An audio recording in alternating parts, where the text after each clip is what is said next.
All right, guys, 7:05. Okay.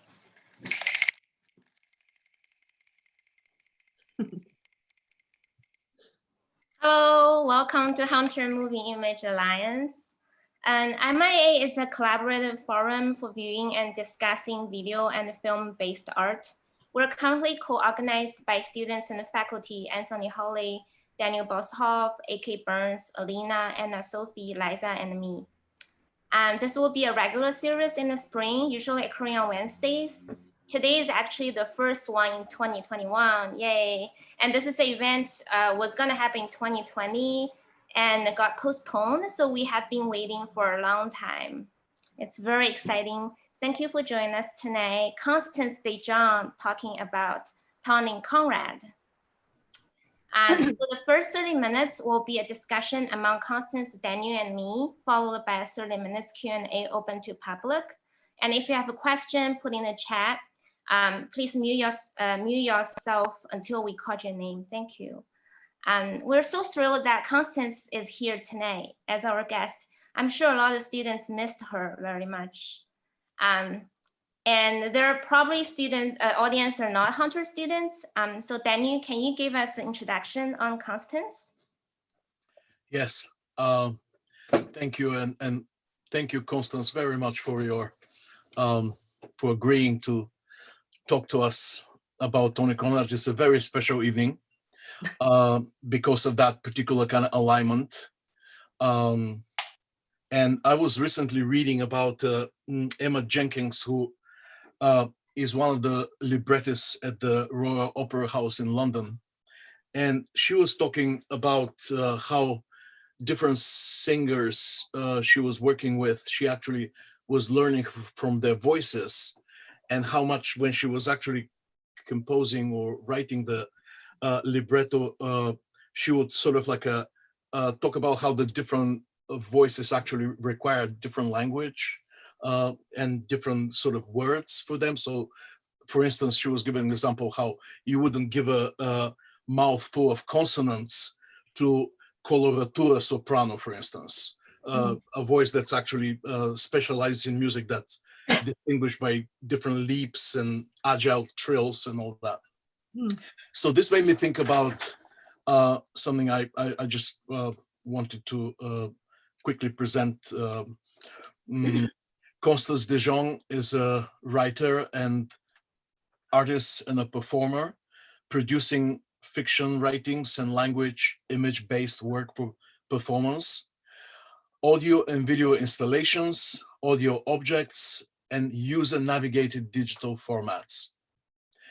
Constance's first book, Modern Love, originally published by Standard Editions with Dorothea Tunning in 1977, was reissued in March 2017 by Primary Information and Ugly Duckling Press. Constance is librettist for the opera Satyagraha with the composer Philip Glass. She produced and exhibited a series of re-engineered radios programmed with spoken word Foley tracks, written, performed, recorded, and mixed by DeJong between 2016 and 2018. Constance is also an editor of the book Tawny Conrad Writings, published in 2009 by Primary Information, which is the first collection to widely survey the singular polymath prolific activity as a writer as well. Again, thank you, Constance, for being here tonight. Over to you, Lil. Okay, welcome. 2019, not 2009. Oh, did I say 2000? I'm so sorry. Yeah, I meant 2019. Yeah. More recent. Thank you. It's my pleasure to be here. I was thinking earlier today that I haven't had one atom of my body in the building at 205 Hudson Street since March, almost a year ago. And because of because I've gone out the door, so to speak. I won't be there again. But anyway, I was thinking, oh, it's been so long since I've been in the company of the community of students and faculty of Hunter. And then I thought, what am I talking about? I've done a Zoom with Marie Lossier for Zabar.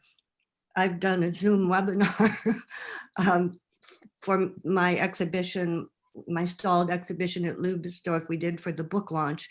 And I thought, oh, this is why things are neither one thing or another. I both haven't been there for a long time, and I've also perhaps worn out my welcome. So here I am for the third time in this Zoom configuration, and it's good for me to be with you. Indeed, sorry, I'm trying not to see people. Just give me a second here with my, oh, well, never mind.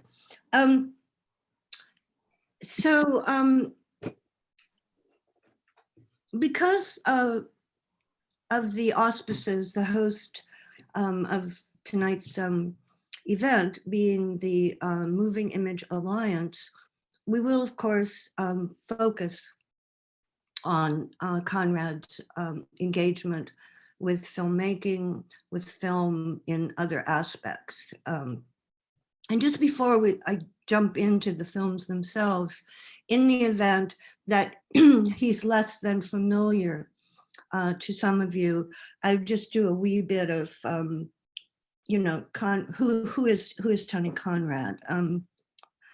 Very brief. Tony left us in 2016. He was born in 1940. He had a very long life and very active in the making of music, film, painting, objects, installation, performance, activist interventions in his life since the late 1960s. And for a lot of that time, from the 1960s until he lived till 2016, Conrad was both someone known and someone unknown. I know we all know those terms like the writer's writer, the musician's musician, the filmmaker's filmmaker. And there was a way in which Tony was that person. You know, if he was working in the form that meant everything to you, he was extremely well regarded. But that can be a small world, especially if you make work like Conrad, which is very radical, really, and takes on the status quo of whatever form he's working in. That said, I'm going to just read a little. Tony was a very self-aware person. So he actually said in an interview, "You don't know who I am, but somehow indirectly, you've been affected by the things I did," which is very characteristic kind of humor, self-aware, somewhat grandiose and self-deprecating all at the same time. That's a very Conrad point of view. And for some years, before 2016, there was a very big exhibition in the works, which was curated by Kathleen Chafee, who is the head curator at the Albright Knox in Buffalo. You know, one of our really special museums in the United States. We don't have a lot of sort of really important regional museums, and the Albright Knox is one such. So, and so Tony had been involved a little bit in this exhibition, and the exhibition ran from October 18th, 2018 to January 6th, 2019. So fairly recent. Some of you may have seen it. I know Hunter people went to, it traveled to Philadelphia.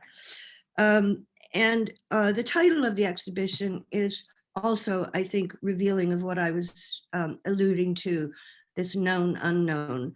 The title of the exhibition is Introducing Tony Conrad, a Retrospective, which is funny, which has very Conrad humor in it, the contradiction. He's being introduced to the world, via a retrospective. We know this in the art world. This happens, with people who went under the radar. That was the first large scale sort of institutional museum exhibition of his work. And just to sort of give a thumbnail of Tony as an artist, I'm going to read what the curator wrote, which is, this is the first large-scale museum survey devoted to artworks Conrad presented in museum and gallery settings, in part an ongoing reappraisal of his creative achievement. Indeed, because of the extraordinary scope of Conrad's contributions to art and culture, this retrospective may yet be seen as only an introduction, inspired by the spoken, written, and performed introductions Conrad regularly used to help frame his screenings and presentations of his works.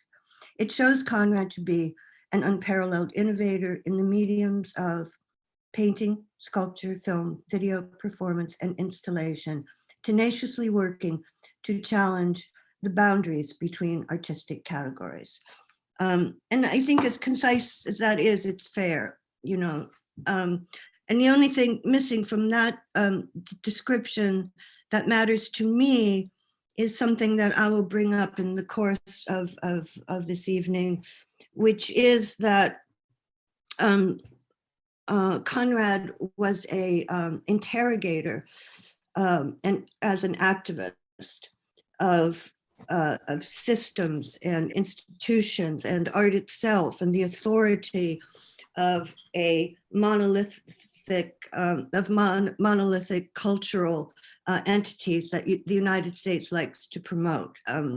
So I'm going to bring up the ways in which he was an activist and a political being. He wasn't somebody who went to a demonstration for a specific issue and then 2 years later went to another one. This was a way of thinking and a way of being, was to constantly interrogate the systems in which he was embedded, as a citizen, as an artist, both. Okay.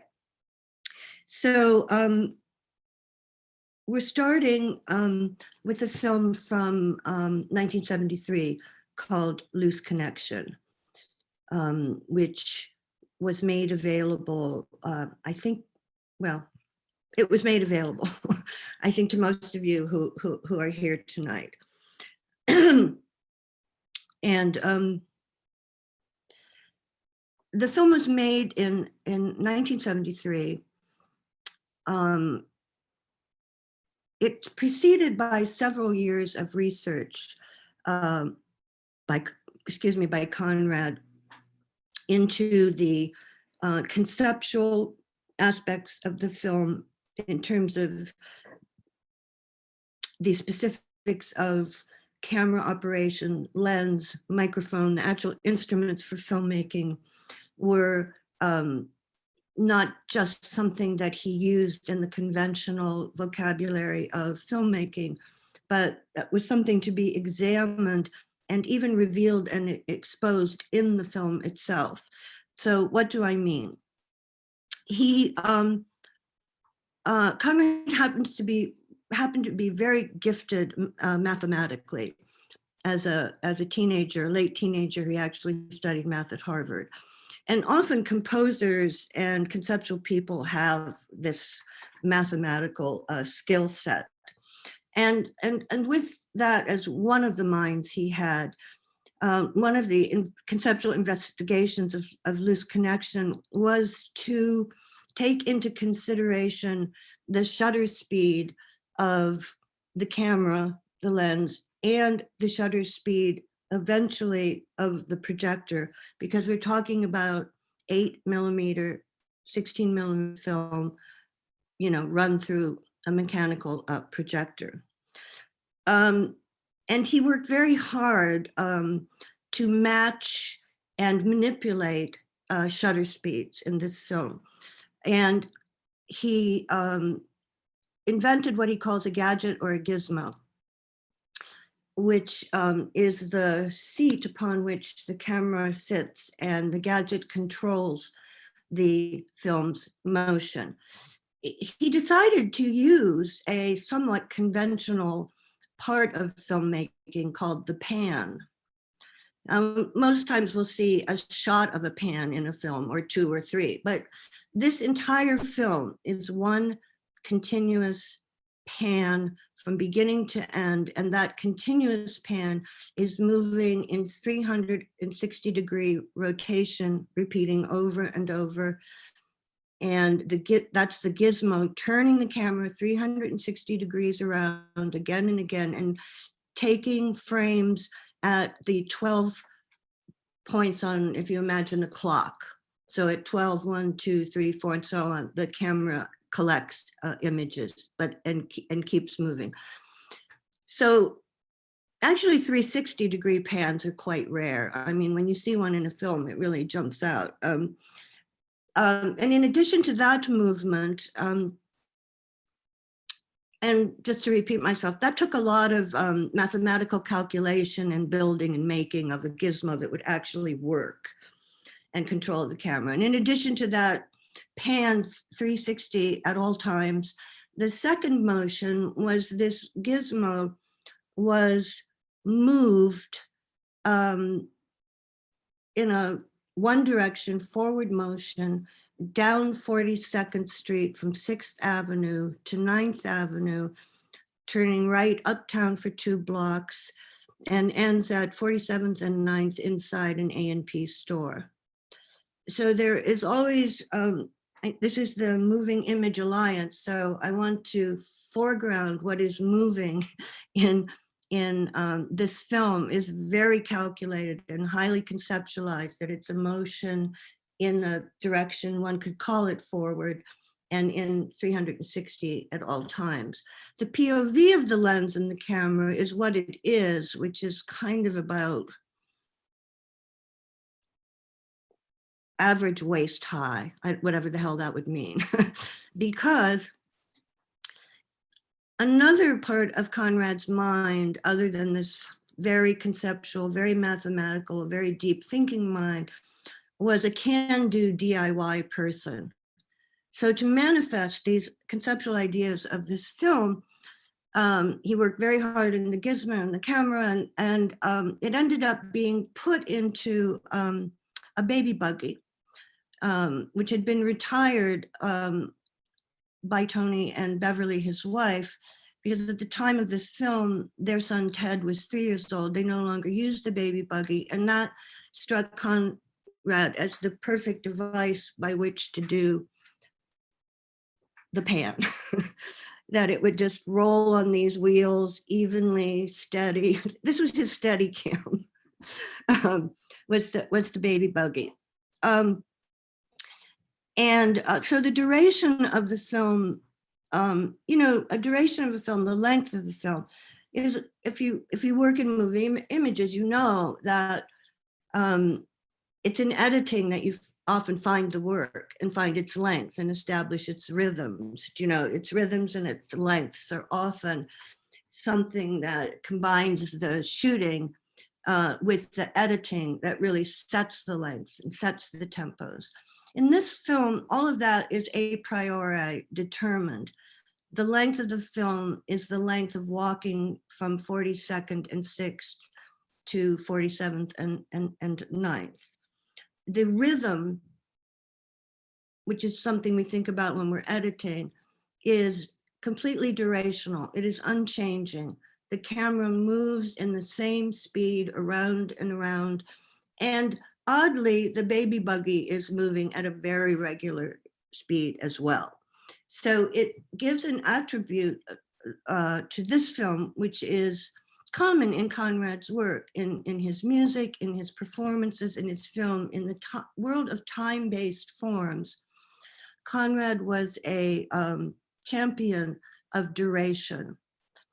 And by duration, I mean, and he meant that he was a bit even antagonistic to what he called the bourgeois values of time-based media that always keep tantalizing us. It keeps changing. It gives a distraction. It builds up to something. It gives us a resolution. We go from resolution to downfall, repeat, distraction. This was a notion of form making, of ordering time, and often of ordering narrative, that it's not a question that he was uninterested in it. He was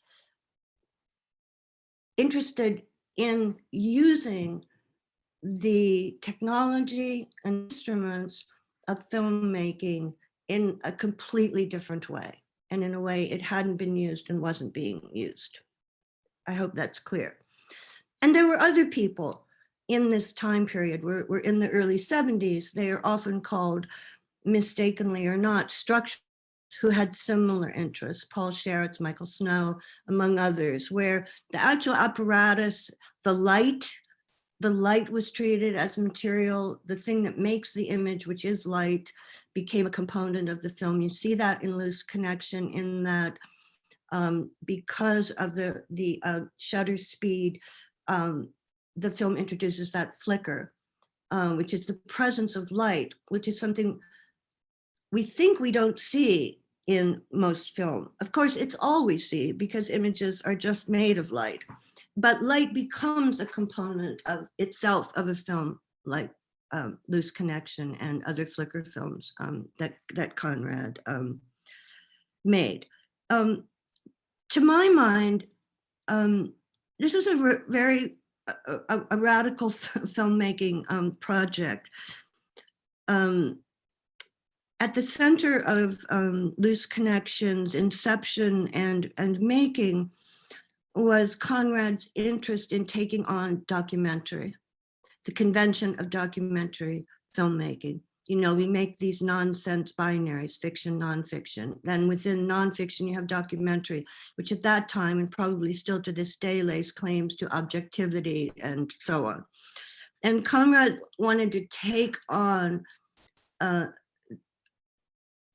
the subjective interpretive aspect that is invested in almost all documentary and give that to this system that he invented, to this moving camera and camera moving down the street. It's the camera that selects the images. It's the motion of the camera and the motion of the buggy that sets the durational tempo of the film. This is a relinquishing, or probably better said, it's an assigning of image making to this apparatus that is made to capture images. I hope I'm making sense about that. I find that very radical. And this is nothing to do with something Cagean, like random, oh, whatever I get, that's what I get. It's not about that these are random images. Yes, of course, they are random images, but they're also of a very specific location and turf that he knew well. And you probably know this, but at this time, we're in the 70s, we're on 42nd Street. This 42nd Street does not exist. Giuliani and other political forces decided that 42nd Street should be completely erased to become a kind of Disney tourist site, which it is now. At the time this film was made, 42nd Street was peep shows, X-rayed film houses, sex workers, some drugs, big thoroughfare, lots of traffic, pedestrian traffic of not just sex workers and peep show things, because it was adjacent to office buildings and so on. So it was this very rich, not homogeneic place. You know, it had cars, it had trucks, it had fancy cars, it had big ugly trucks, it had all kinds of people. it was also at a time when, as people, we weren't accustomed to cameras like we are now. It was unusual to see a camera on the street. I mean, now it's there all the time. But because of this particular era when the film was made, you'll see in the making of the film, it attracts a lot of attention. So there's a lot of great content that comes into the film. I call the pedestrians the content providers, you know, and they're great content providers. They walk up, they're like, are you the police? Are you television? I want to be on television. Hey man, do you know what sex you can get on this street? And whatever is said to the camera becomes the film. And it's a panoply of various kinds of citizens and denizens of 42nd Street. But it's an element that stands out for us in this time because you either weren't born or it's hard to remember what a spectacle it was for a camera to be out on the street working. And of course it's in a baby buggy. Everybody wanted to know, what the heck are you doing? You know, besides being the police, and will I be on television tonight? So that is some of the content that's provided by just moving with and through this landscape. Yeah, Constance, can you hear me? Yeah. Yeah, I just want to set a reminder. Maybe we can move on because it's 7:30 now. Maybe we can move on to SOI because you were talking about television. Yeah. Okay. Television. I want to read one thing. Okay, sure. Just a very brief thing in Conrad's words. Thank you for being my timekeeper. Please stay on my case. Because through Loose Connection and all the way throughout Tony's working, I would like to bring into focus, he's not as simple as just being a duality, but this very conceptual, intense thinking person is frequently combined with executing his work in a DIY way. And some of that is political. And I'm just going to read you a brief thing that's in the book I edited from a piece that's called People Will Come. We will use the low reproduction costs, radical democratic cultural production to regenerate consumer culture, demolish the hegemony of monopolistic cultural industries. We are bored by an art whose mysteries of abstraction have become design cliches. We are not so impressed by an art whose institutional sites and intellectual heritage is out of sync, an art whose Western tradition has come uncoupled from polyethnic urban location, an art whose Western tradition has come uncoupled from its polyethnic urban location. I think that just gives a real portrait of the thinking that goes into making a film like Loose Connection. It is not an abstract film in that sense. Okay, so that's 1973. He made it, it was screened once, it was put in on a shelf, it was never seen again until 2012. Barry Conrad. Not exactly a careerist. So in the 90s, and yes, I brought up television. In the 90s, Conrad had moved to Buffalo. He was involved with a very important group of people in Buffalo who were part of something called the Media Studies Department at the University of Buffalo. Albany was a hotbed for media-based artists. Some mysterious critical mass of things happened. And in a similar way that Conrad lived on 42nd and 6th Avenue and used the direct locale in which he was embedded to make Loose Connection. In Buffalo, he became very involved with the presence of public access television. And just very quickly to tell you what that was, when television first came into the world, it was a corporate entity. So we in the United States had 3 sources for all of television broadcasting: ABC, NBC, CBS. That was it. Commercially owned, corporately operated, all television on 3 channels. People activists and filmmakers and media people got interested in claiming bandwidth, if you will, for the citizenry and for something other than corporate entities. And that became this thing called public access television, which there were lobbying by artists that that should be legislated so that some bandwidth for time and space for citizen-made television would be everywhere in the United States. So in Buffalo, they had the beginnings of public access television, and they lost it. And Conrad and two of his colleagues started something they called Studio of the Streets, which Conrad describes this way.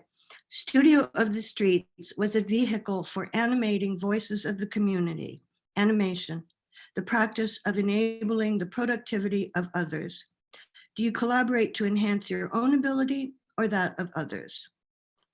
So that was their kind of large statement that went out into the world of what Studio of the Streets was.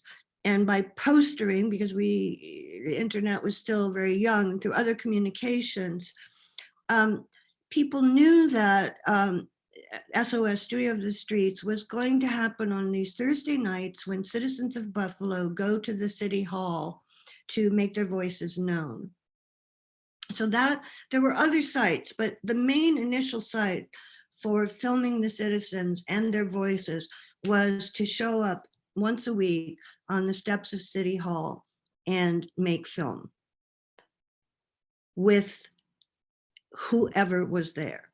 They also went to some events like this. For some reason, we have stills from a lot of indoor events that they went to. Eventually, this went on from 1990 to 1993. Eventually, they had about 250 hours of film, probably representing, I know they always say 100 people, it's probably more than that.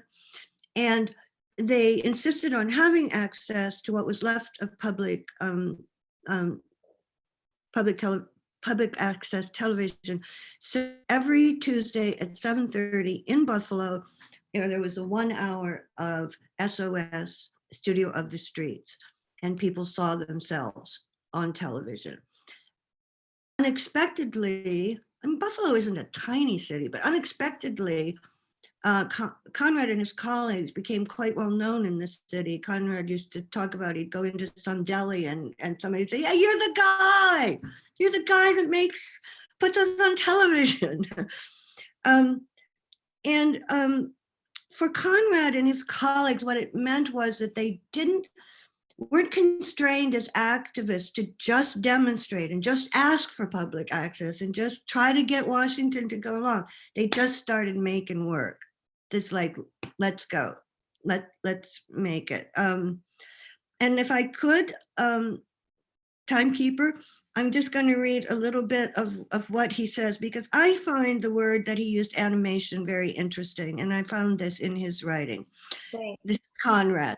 This was at a point when I had moved in the direction of a conception of myself more as an animator rather than an artist or director. By animator, I mean a person who animates the activities or productive work of another person rather than egoistically foregrounding his own work and presence in a particular social situation. The idea of becoming an animator rather than an artist or director for me rose out of the critical environment in the 70s that had to do with issues of identity politics. I increasingly understood that being a white American, middle-class, male, heterosexual, etc., positioned me in a way that identified me automatically and without critical review as part of the problem rather than the answer. And it might be appropriate for me to devote my attention to the concerns of adequate representation among subaltern people. And he goes on, one way to do this was to shift my creative energy away from the particular idiosyncratic matters that might have been of concern to me from time to time, like whether my violin vibrates with love, and turn my inventive capabilities in a different direction. So it was a very it was a very conscious moment in his life. He had been an activist and political. I could give you, tons of projects of his before this, but this one was very galvanizing, I thought, to this particular host, the MIA group, to show a part of both television, video, and filmmaking history in which the filmmakers, take on this role of film, as he calls it, animation, meaning not film animation, but the animation of populations, the animation of issues, and so on. And 250 hours, that's a lot of film. I mean, they were completely committed and serious, and as I said, showed the work of the week every Tuesday at 7:30. And you all have a link to one little piece of SOS. I mean, now that I've said it's 250 hours, you can grasp what the project is. In the retrospective, they set up a way that they could screen hours and hours of it just in the setting of a gallery room with chairs and ways to, if you were interested, to watch a lot of hours of Studio of the Streets. I mean, it's impossible for it to ever be a screening. Well, I don't know, it's not impossible. Somebody might get interested in a 200-hour screen. Maybe you can screen on the street. So those are the two films that with Daniel and Lola, we chose to give you access to. And I should say that just really quickly,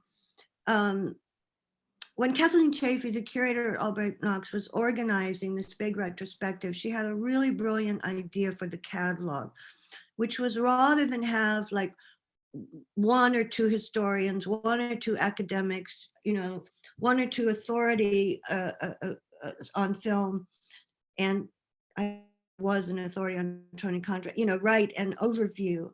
That retrospective often come with an overview.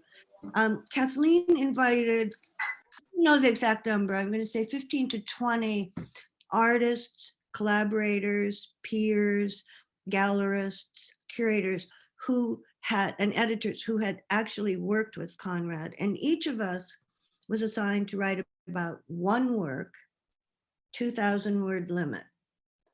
And I was assigned a Loose Connection. So that's how I came to be,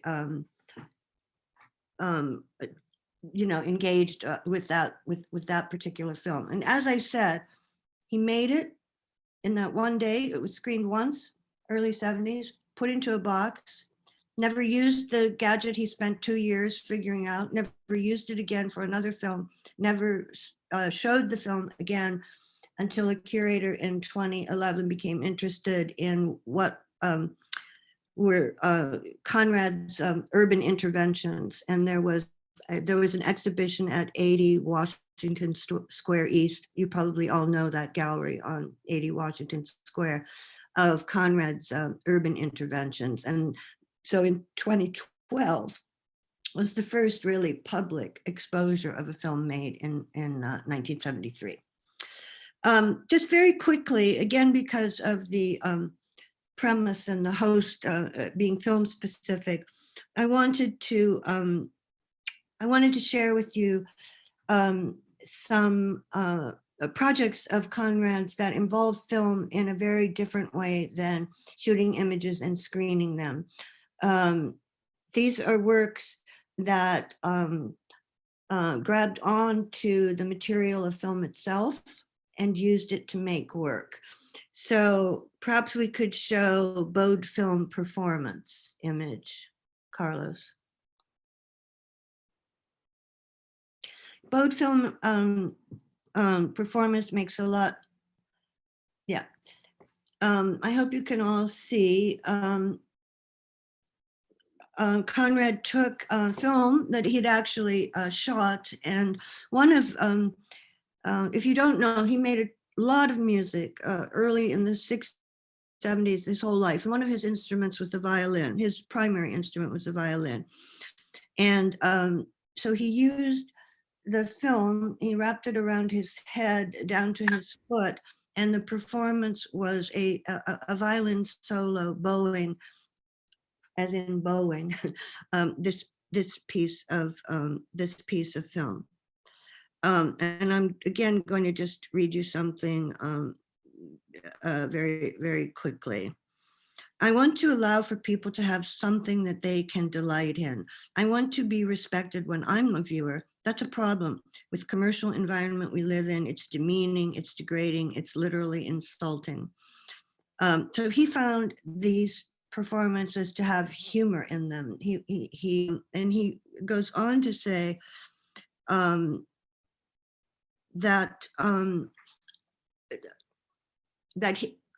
using the actual film in this way, and in some other ways we're going to look at, was a way for him as a filmmaker to bring immediacy to into a film piece.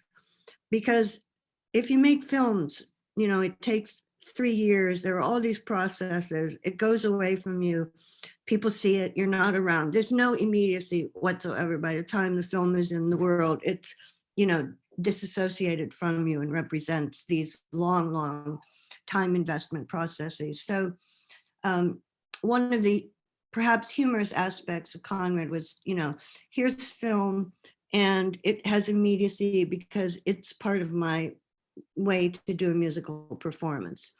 Another project is called Pickled Film, where he took exposed film. These are from the 70s, so likely 8mm and or 16mm, and these were gallery pieces that could be exhibited.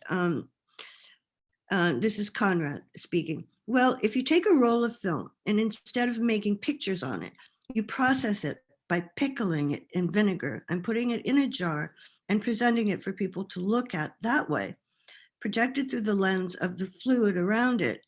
This is so distorted and such a monstrous disfigurement of the normal way in which we are supposed to use film that it is a kind of pathology. It's a sickness in the sense of a virus being inserted in the system. I think wellness and change are measured by comparison to potential for extremes of illness or death. I was trying to kill film. I wanted to let it lay over and die. Yes, a contrarian. He was always wrestling with the homogeneity and authoritarian aspects that happen in culture to particular forms. Last time you said a word was provocateur. Yeah, he was very comfortable being provocative. Yeah. Very comfortable.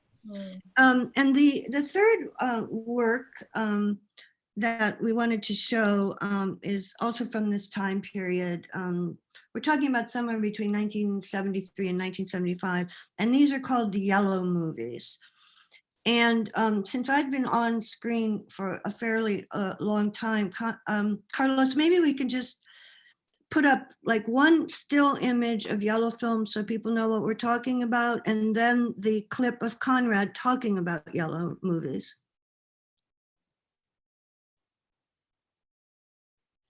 One second. I don't know if we have. It's an exhibition. It's called Oh, an. I have that. Never mind. Yeah, put up the exhibition, and it'll show the yellow movies. They're called yellow movies installed. Second. Okay, I'll do a talking tap dance while Carlos finds the image. The yellow movies, similarly to Loose Connection from the 70s, were works that were shown a little bit, put away in this building that Conrad had in Buffalo, and not seen again until I think it was 2000. Now I'm not accurate. I'm going to say 2010. Some of you may know who Jay Saunders is. He's the current director of Artist Space. Maybe some of you went recently to that great show he had at Artist Space. Jay, earlier in the middle, like maybe 2010, I'm going to say, was a curator director with Carol Green at Green Naphtali Gallery, and Jay kind of pulled Conrad into the light, as it were. Jay is very knowledgeable about Tony's work, and so these works called the Yellow Movies that were made in the 70s were first shown at Green Naphtali, I think around 2010. Now, you're seeing them on the back wall and on the right side. Those empty looking rectangles are the Yellow Movies made in 73. And this is, if we can maybe hear Conrad talking about what they are. Yeah, the video, right? Yes. Yeah.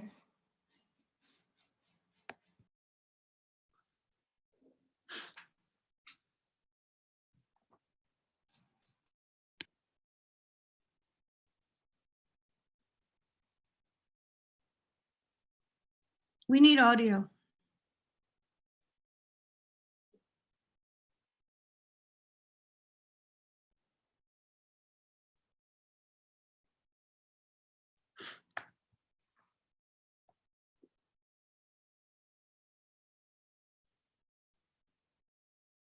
Is there a problem, Carlos?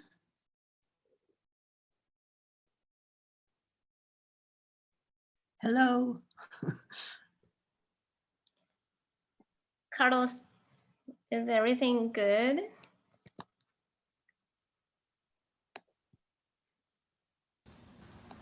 So I thought I should make a film that just beggars Andy Warhol's 24-hour-long film. I'll make one that'll last 50 years. But how? Because you can't make a film that lasts 50 years using the normal materials, because they aren't like us. You see, I'm almost getting there. It's 38 years and rolling. Yeah, 38 and going. But I know I'm not doing that great, but okay. But a projector or a film that ran for 50 years, it would wear out. It just wouldn't last. You can't do it. You just can't do it. You have to have a completely different conceptual stratagem. So my idea was to actually paint the emulsion on and then let the film take its own course over time. So, but it needs to do things very slowly, very slowly. And I imagined that this kind of cheap house paint that I used would actually turn yellow and disintegrate and fall off, and all the things that would happen with aging would happen to it in a very, very, very slow way. But I mean, of course, they probably happen to the other artwork, but those artworks aren't movies. This is a movie. And I wanted it to be a movie. So how do I get it to be a movie? I can't be like a... Thank you. I just think that's so succinct, and in case it's remaining a little abstract for people, Conrad painted a black rectangle in the exact proportions and aspect ratio of projected film at the time, and made a study of house paint and the decaying aspects of paint, and filled the screen, if you will, with a thick, not thick, but just a coating of this house paint. Focusing here, when I said he had focused on light, he had focused on the apparatus of the lens, of the camera, of the microphone. Here, focusing on the inescapable time-based nature of film. And he makes a point of calling these movies because that word came culturally out of vernacular to indicate, you know, long ago when moving pictures first appeared, that they were movies, they moved. So Conrad's moving and movie is the extended forever time of this yellow movie always being in motion, always being time-based. And you know, very conceptual, very wonderful. Jay Saunders and Carol Green at Green Naftali sort of released these into the world in the, I'm saying around 2012. Most people, many people had never seen them, almost everyone, so they'd been disappeared in 1975. And they hit some chord. I don't know, nobody can, I don't want to pretend to be mysterious, but they were all in the gallery. The entire gallery had all of them, and they just hit a chord with people. They were very well received. They were talked about. They were considered. They kind of entered into this thing we might call the history of film and art, where they had never had any presence whatsoever. But they made sense immediately, you know, and have been included since then as, you know, an element, a participant in the history of time-based media. I've read, I think some people go off and they want to talk about painting. And I'm not sure that's appropriate. He never did. He never brings up painting. It's very clear. That's why we're showing that clip. Yeah, in that clip, actually, after that, he was talking about lift that film out. There will be a shadow underneath it. Yeah, this was another aspect of it. I didn't know if we had time to say. Conrad had this other idea that part of the time-based element was that if somebody owned one, that they could stand in front of it for long times while it was changing, and it would leave a shadow the way if you have a piece of furniture against the wall and after a long time you pull it away, there's the residue of the piece. I love that.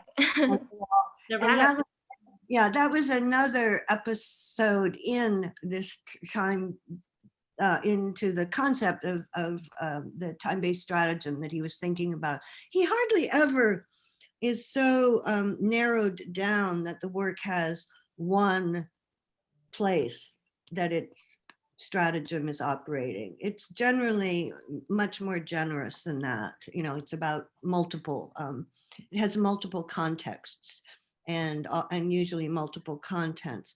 So those are three works, Yellow Movies, or three projects, Yellow Movies, Pickled Film, and the Bode performances, that I thought it was important to give you, you know, a picture in addition to just the straight up projected film work that he did. I'm going to look at my notes and see if I've forgotten something I thought was very important. If Daniel or Lola, if you have things to say, please jump in. Yeah, we can move to that part of the conversation. And I just want to remind everyone present that they can put their names on the chat and maybe have some questions as well. Timing is advancing, but we can stretch it a bit more. The subject is great. Sorry, I thought I was being brief. Oh my God. No, it's, you can see why they call that retrospective introducing Tony Conrad. There's so many like angles here and ways of introducing. This is an artist who is forever introduced, you know, and you made that very kind of palpable. Yeah. I mean, we could spend, we could pull an all-nighter, people who are in the room to in the Zoom. We could pull an all-nighter. We could go back to the late 60s and talk about Conrad in relation to Lamont Young and John Cale and the Velvet Underground, and that's a whole huge. I know. I was want to ask, since we don't have questions yet, right?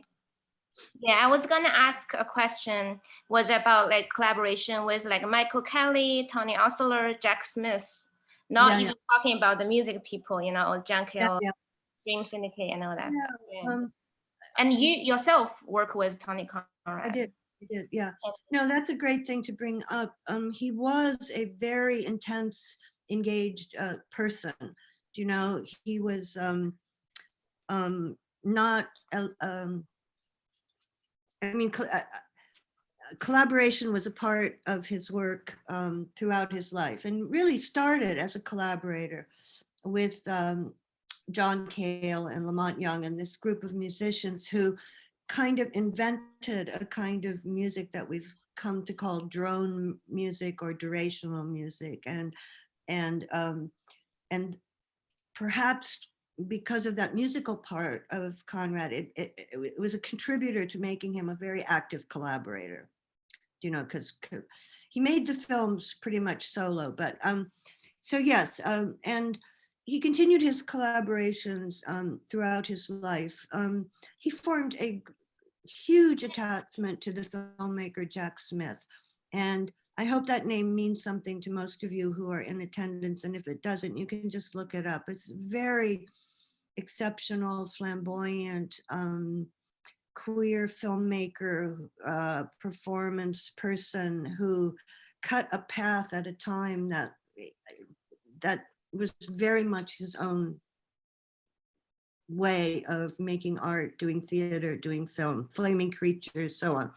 And Tony formed a lifelong attachment with Jack for a while. They lived in the same neighborhood. And when Conrad was very old, he did sort of homage Jack Smith-like performances when he was out touring.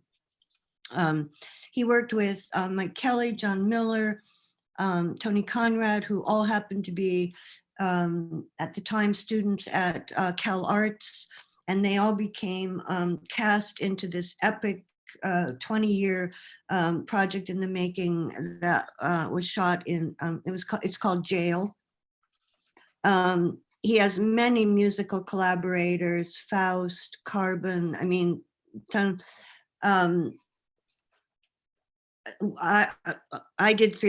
we did three projects together. One collaboration was I was working on a performance work where I was responsible for performing it, for writing the spoken text, for doing all the video. It's a kind of a duet between me, spoken narrative, and a video narrative. And there was a place where I really wanted music, and Conrad and I have a great affection for pre-classical music. It's called early music, 17th century Baroque music. And one of the very great composers is William Byrd. And Conrad wrote his version of William Byrd music called Bird Beat, and he gave it to me for my to use in my performance. Conrad and I were cast by Tony Oursler to do a duet performance for a very wonderful work of Tony Oursler work, where little figures in a little model house that lives in a wall. And Conrad, the two Tonys, Oursler, Conrad, Constance, did a piece for Blanche Nuit in Paris, which is this wonderful festival they have, where for one night, all night, they have commissioned projects all over the city. And ours took place on the Gare du Nord, which at the time was in great turmoil with immigration. And we had a giant projection with a speaking chorus of immigrant children. And Conrad made a composed piece of music to be played inside the Gare du Nord from steam train whistles. And he hired art students to read this composition and play the train whistles while our big projection was playing. So he was, I went through all of that just to say that the breadth of his collaboration was great. It wasn't just one, that he worked with one or two people. He continued to through his whole, through his life. And I think an aspect of that, just to go on a little bit, was part of his being an activist. That he wasn't a social being necessarily of the bon vivant, let's go have a drink and talk our heads off, but a social animal, a social being that, well, like he said, he was an animator. He was a social animal in the sense of initiating action and activities. Sometimes that was straight up political, and sometimes that was art. And he was very willing to be the collaborator in someone else's work. Like he was really happy to do just give music to my performance piece, yeah, he was he had that spirit in him. Yeah, I feel he has this like self-erasure kind of, like he always kind of like, I was thinking like when he was making those gizmo, right? Like make these camera to do the work. He's like remove himself. And I feel like that goes in all his work. Yeah, that's a really good point. And I mean, I've seen, I knew him for a long time, and I'm the editor of the Tony Conrad writings. That's 500 pages of writing. And to be the editor for that book, I read 250 pieces of Conrad writing, which was a huge discovery to me. And it's a discovery in this book that one of the things he did was to sustain a serious and focused writing practice for Right. 45 years. And we have this. And the thing about the erasure, and he writes about not always himself and his work, he writes in this book about all manner of things, but with loose connection and assigning the image selection and making to the camera, and the mic is just stationed and is receiving whatever comes up, to it, I think was also a statement at that time to do with documentary, to erase this notion that, this is nonfiction, there's some objectivity here. No, documentary film is signatured. The authorship is glaring. It's also subjective selections of framing and which images and what's the interpretation of that location.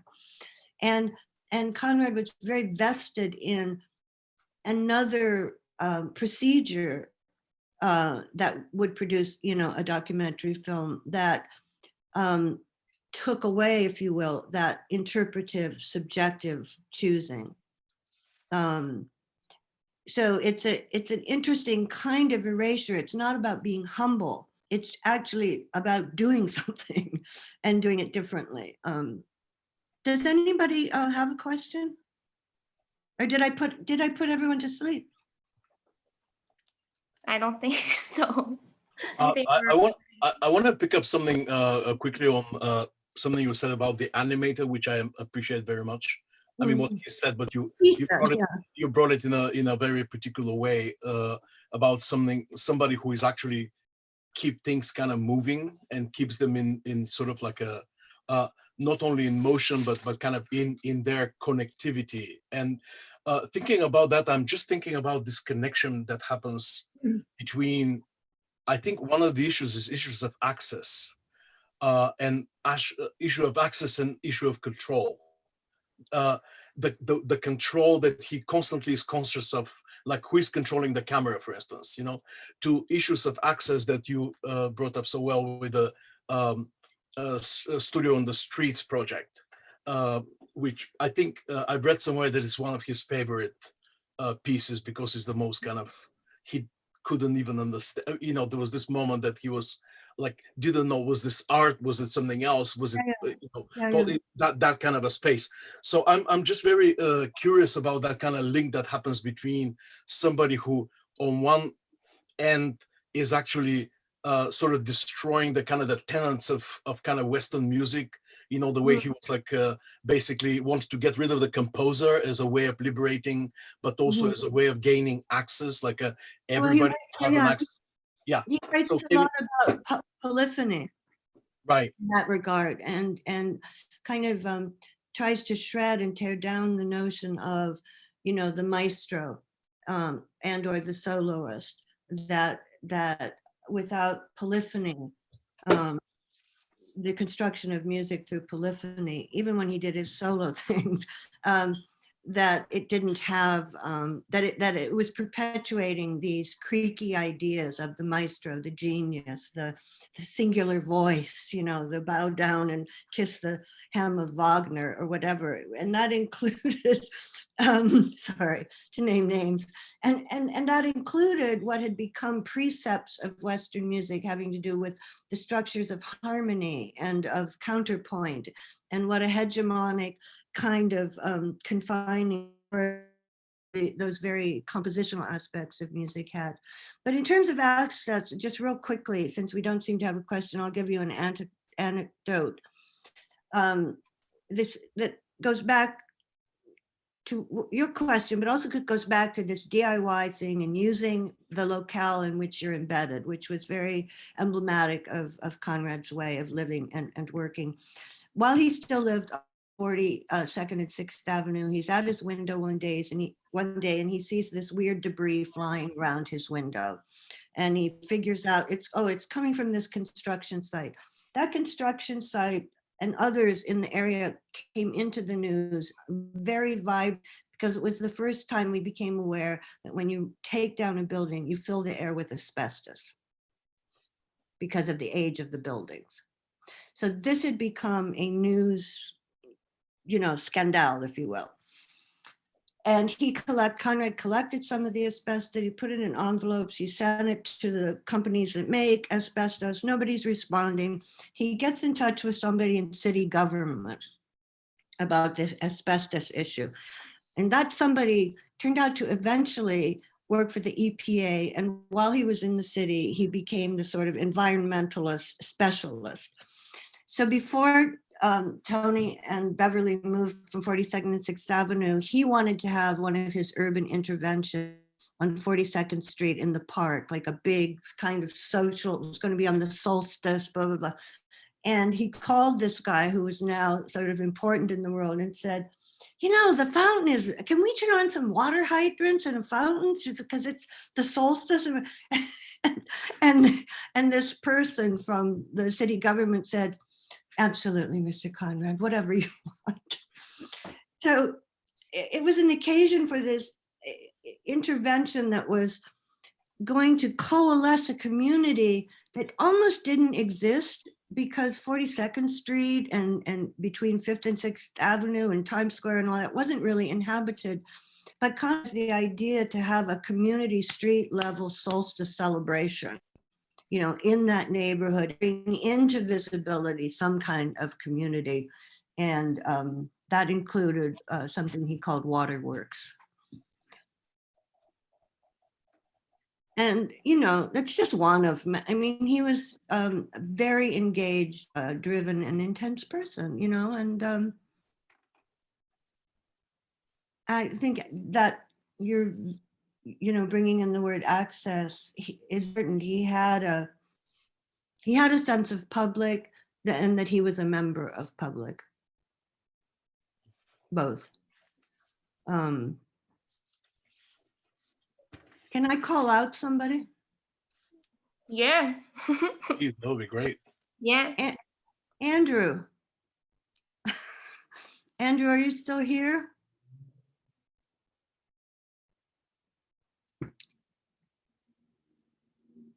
Do you want to add anything? Has Andrew gone? He's turning me down. Andrew. Is Andrew here? Oh, I just thought he would probably have something really interesting to say. Yeah.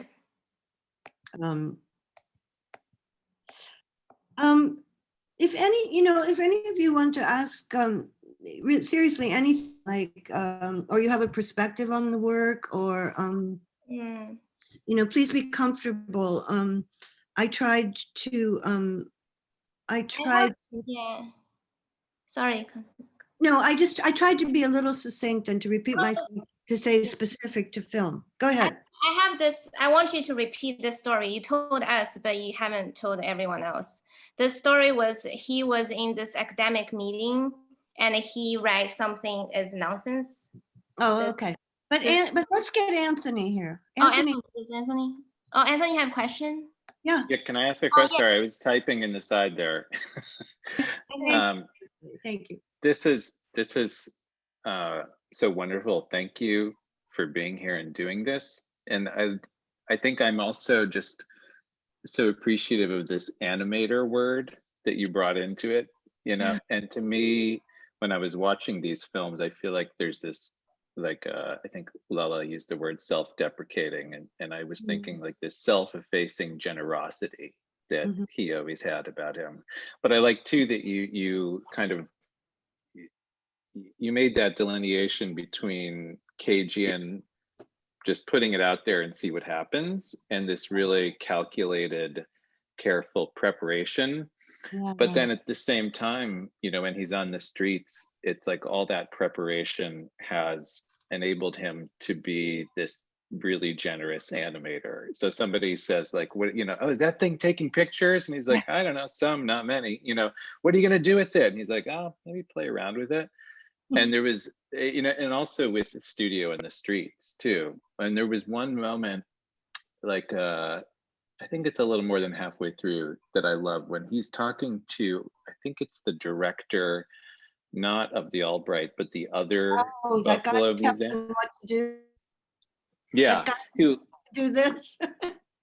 well, yeah, and he's a guy who starts, you know, they know each other clearly, and he starts talking about some kind of newspaper article that has caused like a local art scene scandal of some kind, you know, and it seemed like Tony was really careful in that moment just to like nudge it away from that a little bit. Everyone else, he's, you know, just tell me what's on your mind, you know. Oh, But yeah. he says to that guy wonderfully, like, well, we're not talking about the paper today. Like, you know, we're not doing Yeah. this right now.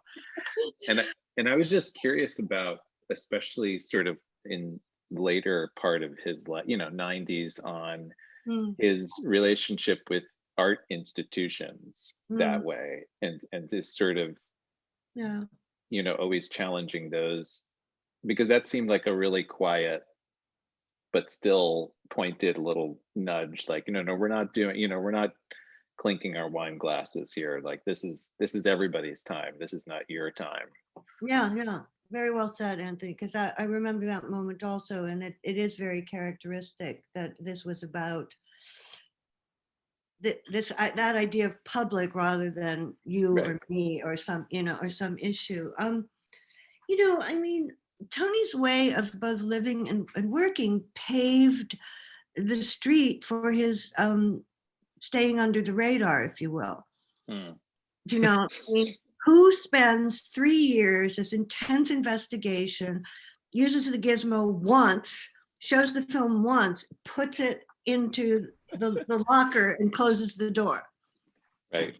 And same with yellow movies, and tremendous amount of work that's still in Buffalo being archived. In his critique, if you will, which was always ongoing, whatever he was working in, you know, there was a critique that made the work.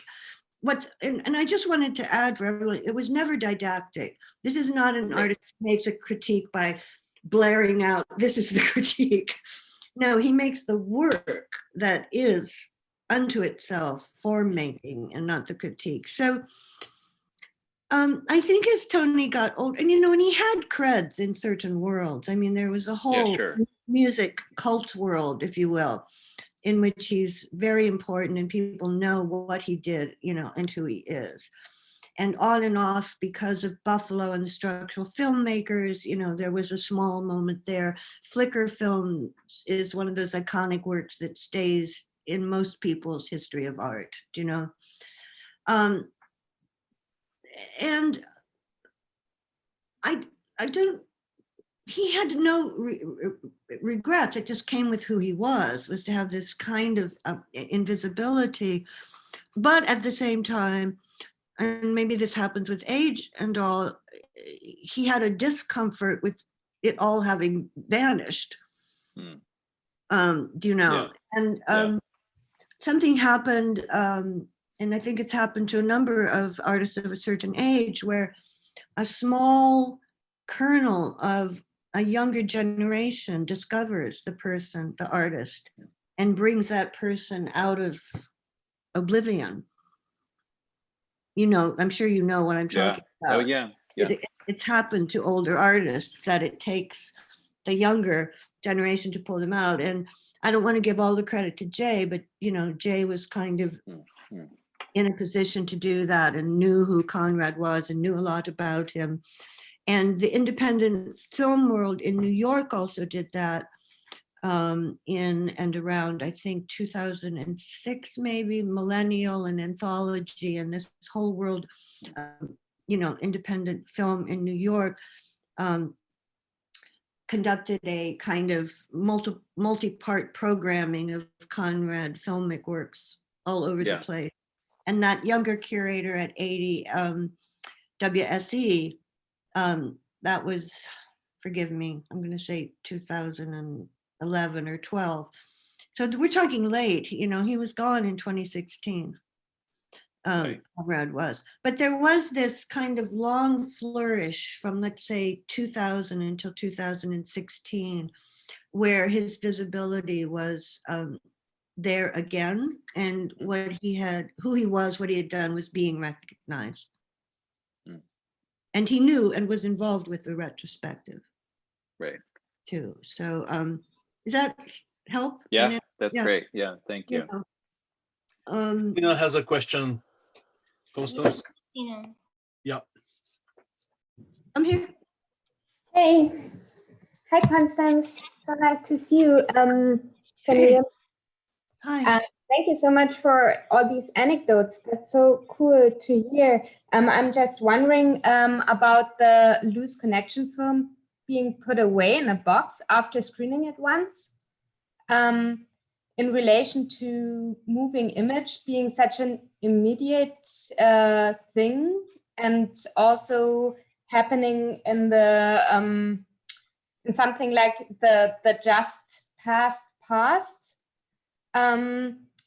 Was it not interesting to him to keep the work accessible, or to archive it, or to make it to activate it again for his audience? Why do you think he put it away?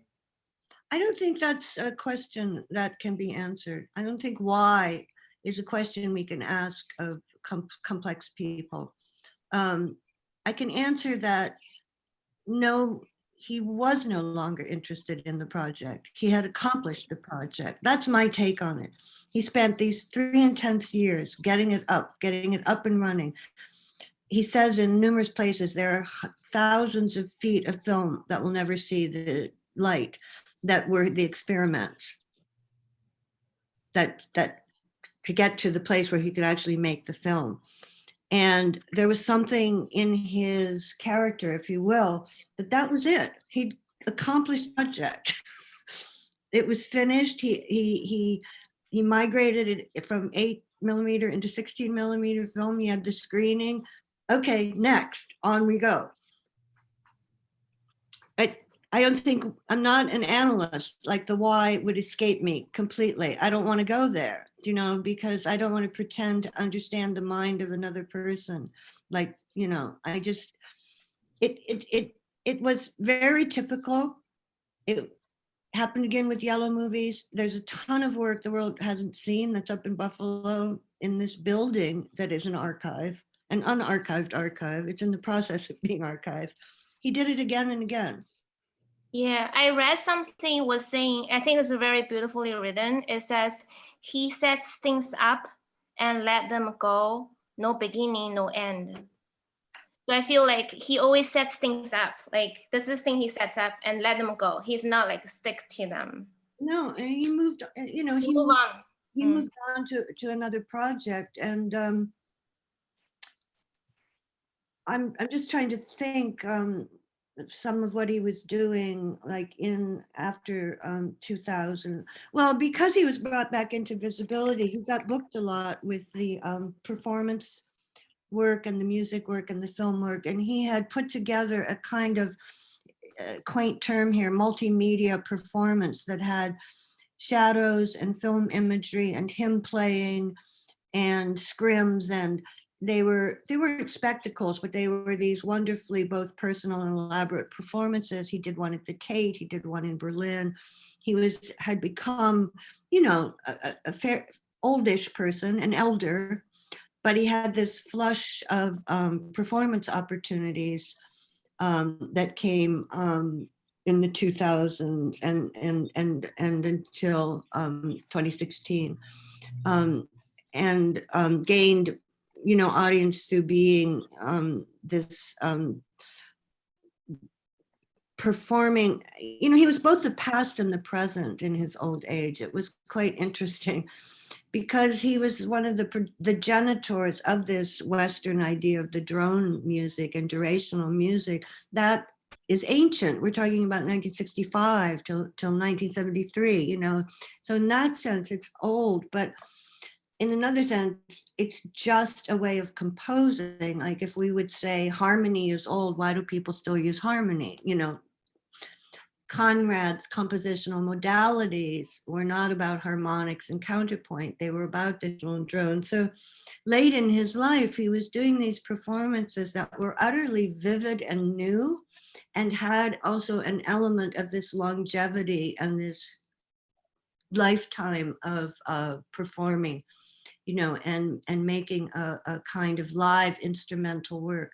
And I remember him saying or writing, I had to read so much to edit the book. I think he wrote about that there was an element about performing and the immediacy of it and being an improviser that he thrived on, that like things going wrong and having to like make it not wrong or saying, oh, that's wrong, that's great. You know, just this immediate of making the work in front of the viewer was very compelling to him. And he got to do that again, you know, late in his life.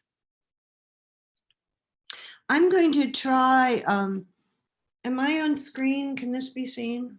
Yes, we can see.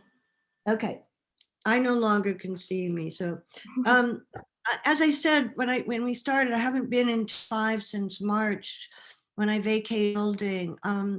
I've wanted one of these books to make its way to 205, to be in the custody of the MFA department at 205, so that if, just, you know, like, I always wanted there to be a library at 205. There's the beginning of a library in the office I vacated, and when the pandemic's over, I'll come back and sort of finish this CDJ library that I want to leave at 205. But I'm going to make sure that one of these books gets to 205. So any of you who become interested in Conrad, I have this available to you. And I would like you all to have this catalog I was mentioning as well, because it's like a double feature. The curator asked all of these artists, all these collaborators and participants to write about one work each. So as a reader, you get a double feature. You get so-and-so writing about this one work. So you learn about Conrad in this one work, and you learn the mind of a particular artist and their perspective. I think it's a very outstanding catalog. It would be nice for that to be also at 205. I'll try to donate that as well. Thank you, Constance. Mhm. So I saw some audience was saying, Nolan was saying, I don't want to pretend to understand the mind of another person. Beautiful. And Dante Canatella says, it costs too much to reproduce according to the Constance text, I believe. I guess it was to read the previous question, right? Oh, say that again, I don't understand. Dante Canatella says, it costs too much to reproduce according to the Constance text, I believe. Your piece that you wrote on his film, that I'm talking about the question that Christina had. There was a matter of him just being strapped for cash and not being able to. Oh, right. Thank you. And hello, we don't know each other, right? No, we've never met. We never met. Hi, Dante. Yes, you know, and I purposely put that, thank you for reminding me. I haven't read that text in years. I purposely put that because I wasn't sure I believed it. It's surprising. You know? Yeah, it was a surprise statement. And it's a funny part, Conrad, he was this very frugal, that's a polite word, this very frugal person. So it might have had like a tiny droplet of truth in it, but That's a good thing, a number. He brought it up, and I found it like he does protest too much, kind of. I didn't quite believe it. Perhaps another and example of that modesty. Yeah, and it also, yeah, it was that modesty, and also an aspect of being a filmmaker at that time. And I guess to an extent it would be also today. It is very costly, you know, the film itself, the processing, this. I mean, those of us who now use video and we can edit ourselves and all have forgotten this whole onus of cost, you know, that sits on top of filmmaking. Yeah, there's another question from Liza. It's like related to this. The question is, how did he support himself financially? He was a professor. I don't want to go on about the professor part. We didn't even get to that. yeah. I don't want to go on about this strange hotbed up in upstate New York. Like, what the hell happened that these media savvy people congregated in Albany, Syracuse, Buffalo, and another city that I can't remember the name of, and ETC, the experimental television center up there in upstate. It happens that the University of Buffalo had several really outstanding departments. This happens in many schools. They had a very outstanding writers and literature department, and they had, as connected to the art department, something that was called the Media Studies Center. And this was founded in the 70s. They were very progressive. They were very advanced to embrace the instruments and the technologies of media as you know, art instruments and the producers of art. And so at Media Studies, a collection of very outstanding film and media people were teaching, Paul Sheretz and other people whose names aren't going to come to me. And Tony was not exactly hunted, but I think they got wind. He was still living in New York. He taught at Antioch. You know, they knew who he was, and they got him up there in the 70s. And he worked for most of his adult life as a professor at the University of Buffalo in media studies. And he became, you know, quite the beloved educator, mentor, a figure there. Yeah, he also collaborated with his students too. Yeah, he was, yes, he was a very, he taught and made syllabuses in the same way I've been trying to describe the making of his work. He was very knowledgeable, very read. This person was extremely read. So kind of knew what there was to know in terms of theory, in terms of criticism, in terms of who was made. Combined with this activist mind and this animator person, his classes were very particular to the professor, Tony Conrad, and he's very well remembered. They weren't only with film because he was very savvy about, of course, music, but also audio production. And so he also taught audio. There used to be a film, a little video floating around on YouTube that shows Conrad at a studio he kept on Ludlow Street, makes a 5.1 surround sound recording system out of just the junk that's lying around on the floor in this studio. So he was that kind of professor, like, oh, we don't have any money, we don't have equipment, we can make, you know what 5.1 sound is? It's surround sound. We can make 5.1 recording surround. We'll just get 5 old microphones, put them together, add this motor, blah, blah, blah.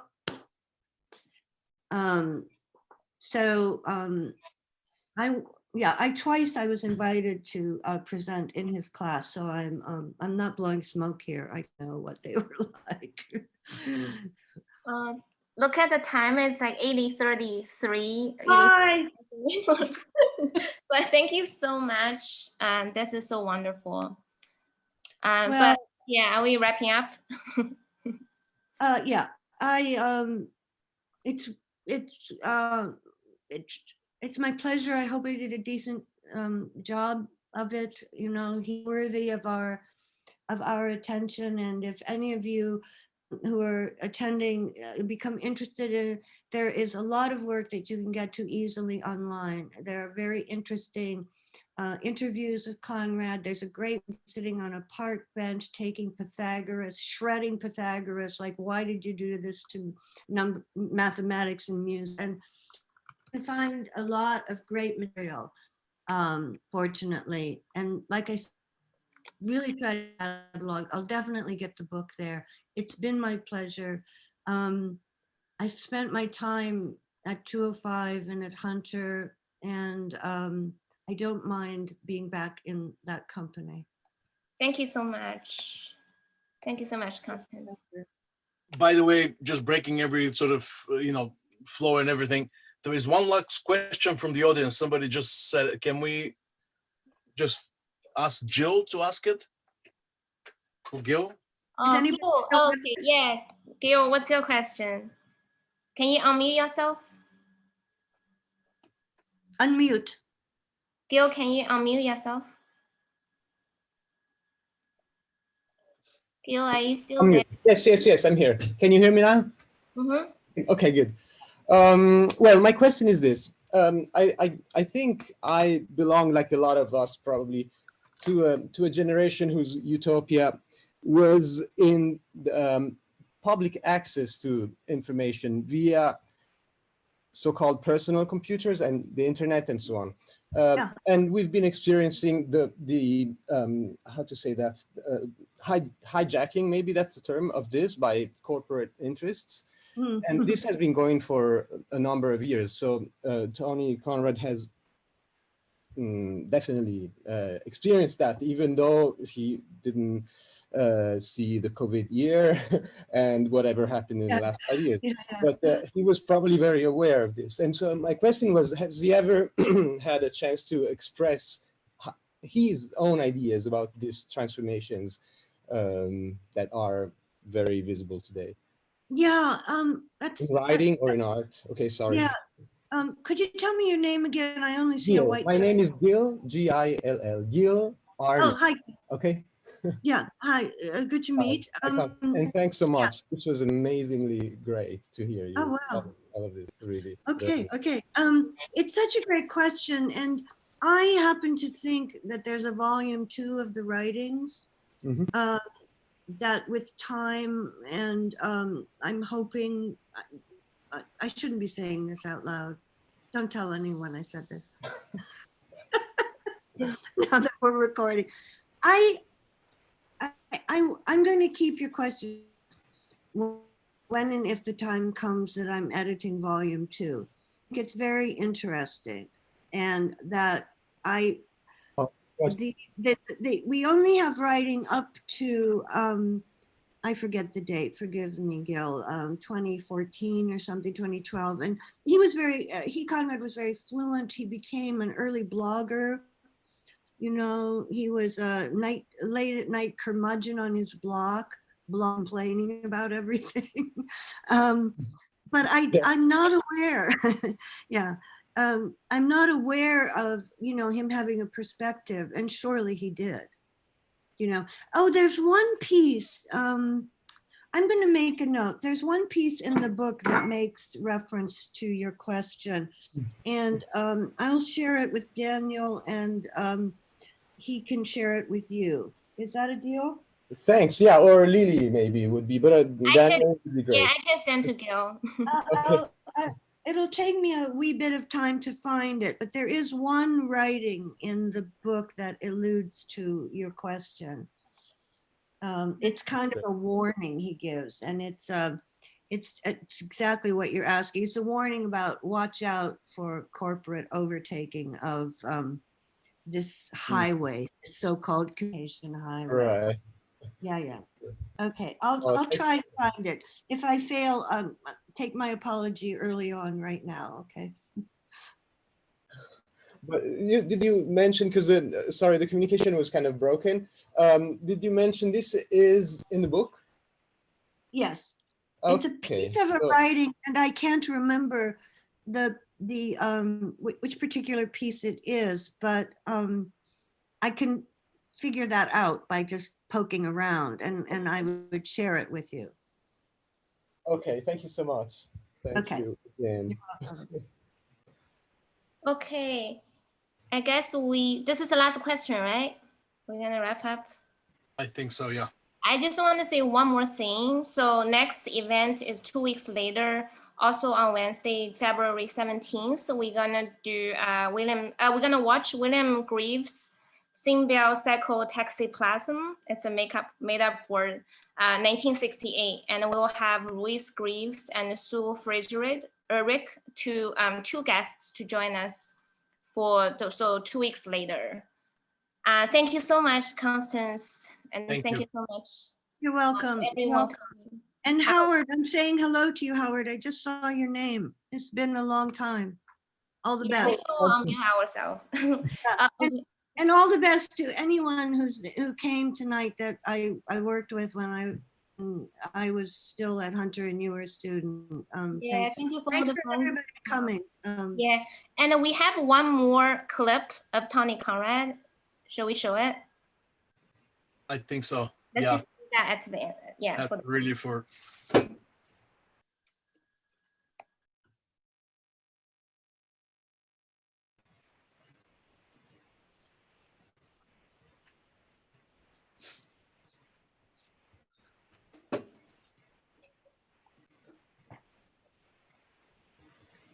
I'm gonna say goodbye. Bye. Goodbye, Constance. May I say good night? Thank you. Oh, my pleasure. I'll leave you all with this lovely excerpt. Coming to terms with your own death.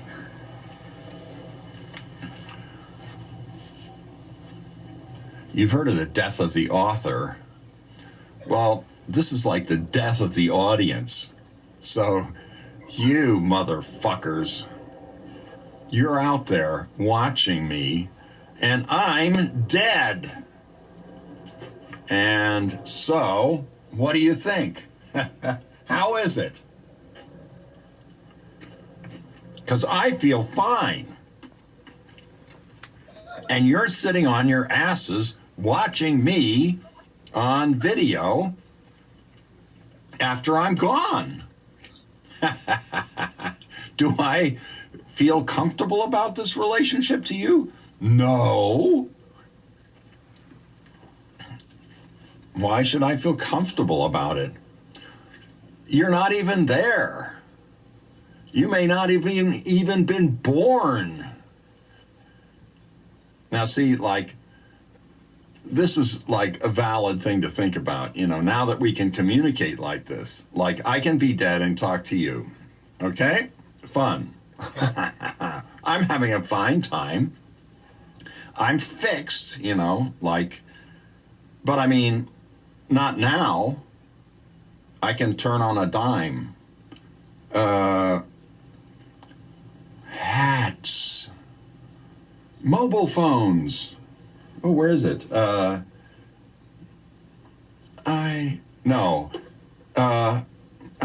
coming back to the same thing.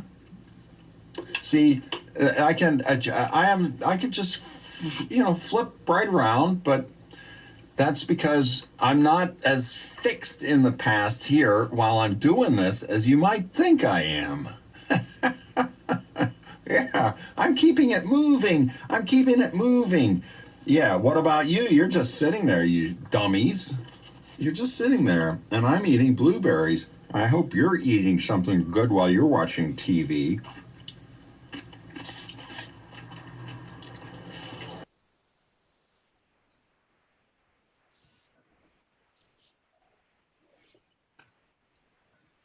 Yay. All Thank right. you, everyone. Yeah, Yeah. thank you to everyone. Thank you, Lila and Daniel. Thank you. Did Constance leave? Thank you, Constance. Constance, yeah. Good job, everyone. That was fantastic. Carlos, thanks so much for making much. it happen. Also, good night. Take care. Thanks, Lily. Good night. Thanks, Carlos. Thanks, Lolo. Thanks, Daniel. Thanks, Thank you, Carlos. Constance.